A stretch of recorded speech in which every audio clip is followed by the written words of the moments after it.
கீச்சு கீசு என்றெங்கும் ஆனை சாத்தன் கலந்து பேசின பேச்சரவம் கேட்டிலையோ?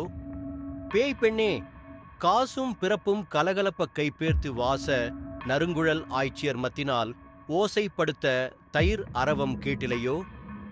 நாயகப் பெண் பிள்ளாய், நாராயணன் மூர்த்தி கேசவனை பாடவும் நீ கேட்டே கிடத்தியோ? தேசமுடையாய், திரவேலோர் எம்பாவாய்.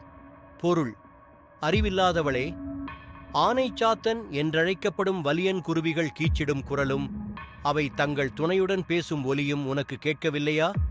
வாசனை மிக்க கூந்தலை உடைய ஆய்குலப் பெண்கள் மத்து கொண்டு தயிர் கடையும் ஓசையும், அப்போது அவர்களது கழுத்தில் அணிந்துள்ள அச்சுத்தாலியும் ஆமை தாலியும் இணைந்து ஒலி எழுப்புவது இன்னுமா கேட்கவில்லை? எல்லோருக்கும் தலைமையேற்று அழைத்துச் செல்வதாகச் சொன்ன பெண்ணே, நாங்கள் நாராயணான கேசவனை புகழ்ந்து பாடுவது உன் காதில் கேட்டும் உறங்கும் மர்மம் என்ன? பிரகாசமான முகத்தைக் கொண்டவளே, உன் வீட்டு கதவைத் தர. விளக்கம்: பெருமாளுக்கு பல திருநாமங்கள் உண்டு. இதில் கேசவா என்ற திருநாமத்தை 7 முறை சொல்லிவிட்டு அன்றாட பணிகளுக்கு கிளம்பினால் அன்றைய பணிகள் தங்கு தடையின்றி முடியும் என்பது நம்பிக்கை. கேசவன் என்ற சொல்லுக்கே தடைகளை நீக்குபவன் என்றுதான் பொருள்.